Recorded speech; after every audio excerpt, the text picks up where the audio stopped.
Friends, ये जो class है ये बेसिक टू मैजिक वाला बैच का ये है। बेसिक टू मैजिक, इसमें हम बेसिक्स के बारे में पढ़ रहे हैं और पिछले 1.5 महीने से 1.5 मंथ्स से हम लोग बेसिक्स को पढ़ रहे हैं। और हमने कुंडलियों को प्रैक्टिस करना शुरू कर दिया है। और जब हमने कुंडलियों को प्रैक्टिस करना शुरू कर दिया है तो मैं आप लोगों को प्रैक्टिस एक्सरसाइज भी देती हूँ। तो यहाँ पर मैं 5 एक्सरसाइजेस आपको मतलब एक्सरसाइज तो एक ही है लेकिन 5 कुंडलियां एक्सरसाइज के लिए दे रही हूँ। ये देखिए, आपके सामने एक कुंडली आएगी और उसके नीचे कुछ प्रश्न लिखे हैं, फिर दूसरी कुंडली है, फिर प्रश्न है, फिर तीसरी कुंडली प्रश्न, फिर चौथी, पांचवी। आप इन पांचों कुंडलियों को ध्यान से देखेंगे और इनके आंसर देने की कोशिश करेंगे जो मैंने प्रश्न यहाँ लिखे हैं। तो जो पहली कुंडली है, इस कुंडली में आपको ये पहचानना है कि इस कुंडली के लग्नेश कौन हैं और वे कौन से भाव में हैं। ये जो कुंडली संख्या 1 मैंने आपके सामने दी है आपको, क्योंकि देखिए ये के बहुत बेसिक वाला कोर्स है।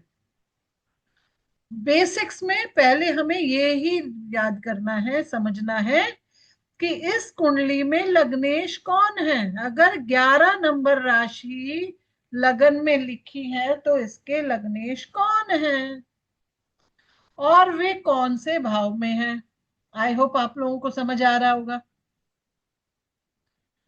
लग्नेश के नैसर्गिक मित्र और शत्रु ग्रहों के नाम लिखो। ये हमने नैसर्गिक मित्र मतलब नेचुरल फ्रेंड्स और नेचुरल एनिमीज के बारे में के नाम लिखने हैं आपने। जैसे हमने पढ़ा ही है कि कुछ ग्रह ऐसे होते हैं जो आपस में मित्र वत व्यवहार करते हैं और कुछ ग्रह ऐसे होते हैं जो आपस में दूसरों के साथ शत्रुवत व्यवहार करते हैं। और ये जो मित्रता भी हमने पढ़ी थी, ये भी दो तरह की मित्रता पढ़ी थी। कैसी? नैसर्गिक मित्रता और साथ में तत्कालिक। आपको क्या करना है, लग्नेश के नैसर्गिक मित्र ढूंढने हैं इस चार्ट में। आपको जनरली लिखना है कि नैसर्गिक रूप से लग्नेश के, ये जो लग्नेश है आपको मैं नाम नहीं बताऊंगी, आपको पता लगाना है कि कुंभ राशि के स्वामी कौन होते हैं। लग्नेश के नैसर्गिक मित्र कौन होंगे और नैसर्गिक शत्रु कौन है, उनके नाम लिखिएगा। और फिर कुंडली में देख के बताइएगा कि तत्कालिक मित्र और शत्रु कौन है। ठीक है। फिर बात आती है लग्नेश जिस भाव में है उसकी अवस्था क्या है। क्या अवस्था है लग्नेश जिस भी भाव में हो, मैं नहीं बता रही हूं आपको। आपको बस ये देखना है कि लगन के में जो राशि लिखी है उसके स्वामी कौन है और वो कौन से भाव में बैठे हैं। वहां उनकी अवस्था क्या है। अब अवस्था क्या होती है, जैसे वो उच्च अवस्था में है, वो मूल त्रिकोण में है, स्वराशि में है, मित्र राशि में है, सम राशि में है, या फिर नीच में है, या शत्रु राशि में है। ये आप पता लगाइएगा। लग्नेश के साथ क्या कोई ग्रह युति में है? अगर है तो कौन से, यदि हाँ तो कौन से। सिंपल क्वेश्चन है, कोई दिक्कत ही नहीं है। युति मतलब कंजंक्शन। क्या कोई प्लैनेट ऐसे हैं जो मिलकर मिलकर बैठ जाना, लग्नेश के साथ कोई प्लैनेट बैठे हैं। फिर क्वेश्चन आता है लग्नेश की दृष्टि कौन कौन से भावों पर है। अब पहले तो आपको लग्नेश का पता लगाना पड़ेगा, फिर लग्नेश की दृष्टि। सप्तम दृष्टि तो सभी भावों की ग्रहों की होती है। ठीक है, यहां पर मैंने एक हिंट दे दिया कि सप्तम दृष्टि तो सभी ग्रहों की होती है, लेकिन 3 ग्रह ऐसे हैं जिनकी स्पेशल दृष्टि होती है। कौन से? मंगल, शनि और गुरु। अब आपको ये देखना है कि जो 5 7 ग्रह हैं उनमें से कौन सा ग्रह लग्नेश है और उनकी दृष्टि कौन कौन से भावों पर है। ठीक है, तो इस तरह से पहली कुंडली का काम हो जाएगा। फिर दूसरी कुंडली देखिएगा।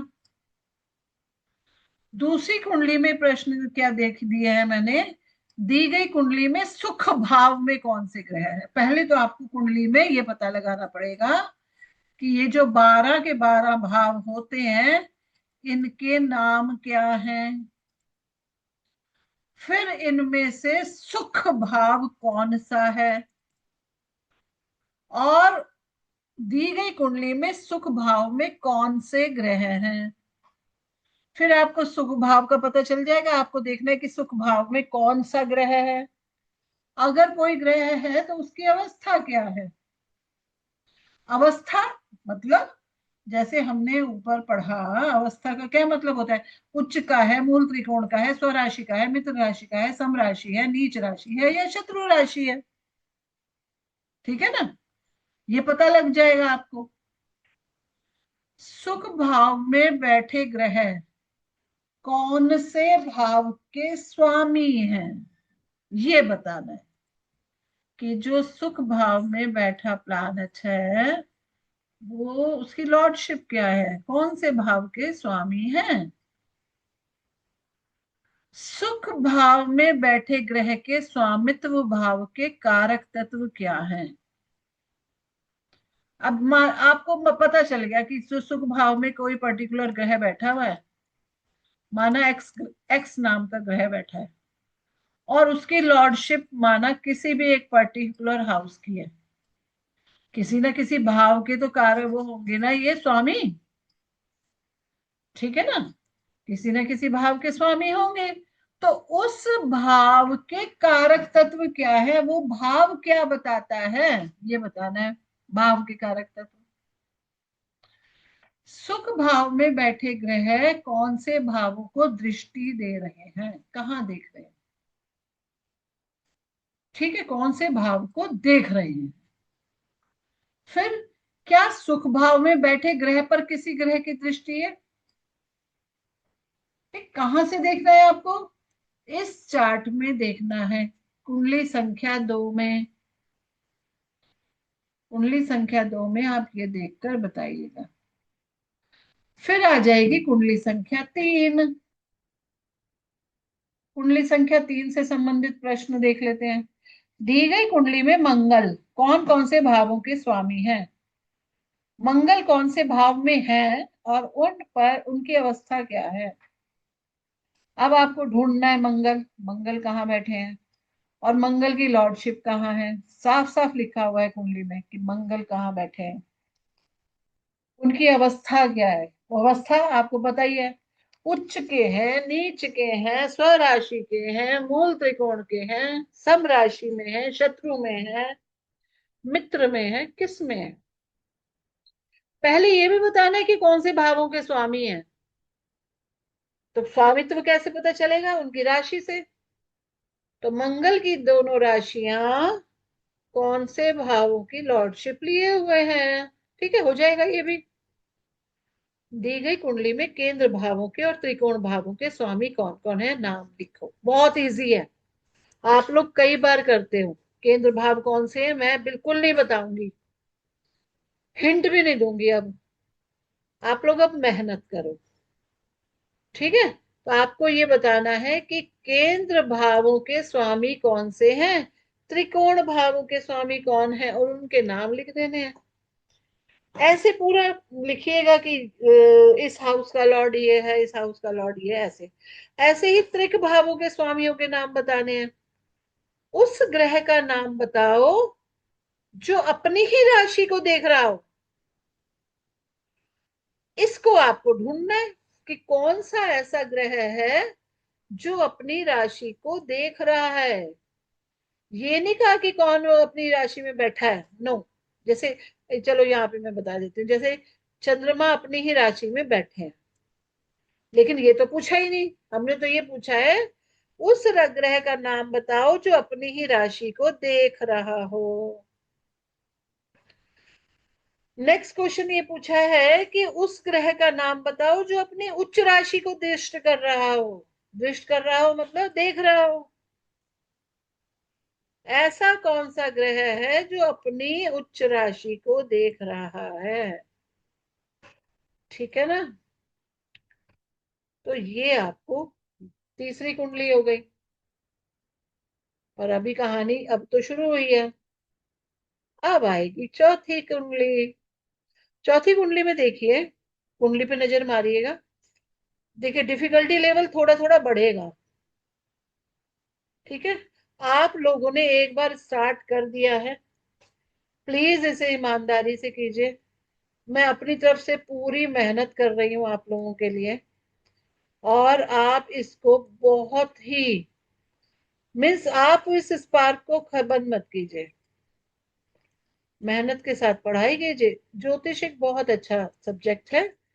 देखिए ज्योतिष क्या है, सबसे पहले हमने पहली क्लास में पढ़ा था ना, ज्योतिष एक वेदांग है, वेदांग। वेदांग क्या होते हैं? वेदों के अंग। वेदों के 6 अंग हैं, जिसमें से एक ज्योतिष है। शिक्षा, कल्प, व्याकरण, निरुक्त, छंद और ज्योतिष। तो जो ज्योतिष है वो एक वेदांग है, और इसे वेदों के नेत्र भी कहा गया है। प्रत्यक्ष एक वेदांग है ये। इसको जरूर करना चाहिए, मैं तो कहती हूँ बल्कि हर किसी को इसको पढ़ना ही चाहिए। अब आगे देखिए, फोर्थ क्वेश्चन जो कुंडली है उसमें क्या क्वेश्चन होंगे।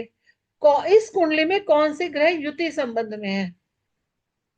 तो कुंडली देखनी है और आपने बता देना है कौन कौन से ग्रह युति संबंध में है। बहुत आसान है। राशि परिवर्तन में कौन से ग्रह हैं, ये हमने अभी लास्ट क्लास में ही किए हैं। फोर्थ कुंडली को देखना है और ये बताना है कि कौन से ग्रह का राशि परिवर्तन हो रहा है, यानी कि एक दूसरे की राशि में बैठे हैं। कौन से ग्रह परस्पर दृष्टि दे रहे हैं एक दूसरे को, इस चार्ट को देखकर आपको बता देना है। क्या इस कुंडली में शुक्र और बुध राजयोग कारक हैं? अगर है तो कैसे? हमने राजयोगों के बारे में पढ़ा था, यहां पर मैं अब हिंट दे देती हूँ। हमने कहा था अगर केंद्र के स्वामी त्रिकोण के स्वामी के साथ संबंध बनाए तो वे राजयोग कारक होते हैं। बस इतना ही हिंट दूंगी। अब आपको पता लगाना है कि क्या शुक्र और बुध राजयोग कारक हैं। अगर हैं तो कैसे? इस कुंडली में शुक्र और सूर्य राजयोग कारक है? अगर है तो कैसे? दो क्वेश्चन एक जैसे हैं। यहाँ पे शुक्र और बुध लिखा है, यहाँ पे शुक्र और सूर्य लिखा है। अगर ये राजयोग सॉरी,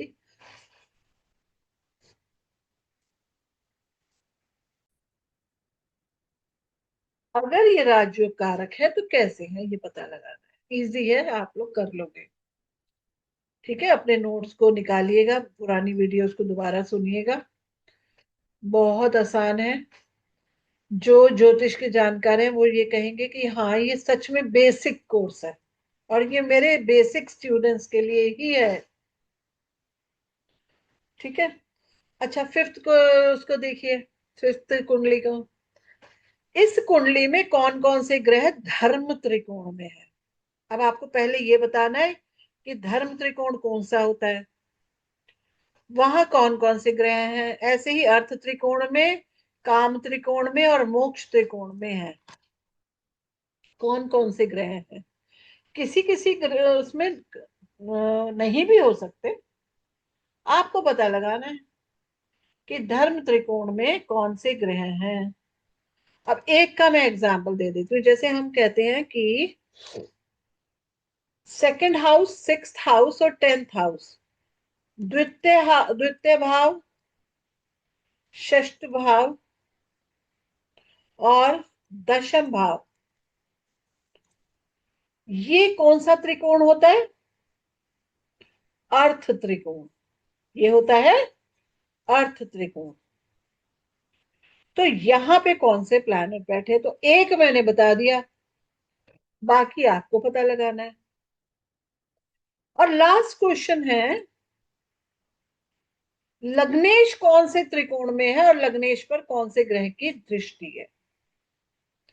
इस कुंडली में आपने ये पहचानना है कि लग्नेश कौन है नंबर 1, फिर लग्नेश कौन से त्रिकोण में है नंबर 2, और लग्नेश, एक सेकंड मैं पढ़ लेती हूँ, लग्नेश पर कौन से ग्रह की दृष्टि है भी या नहीं भी, ये पता लगाना है आपने।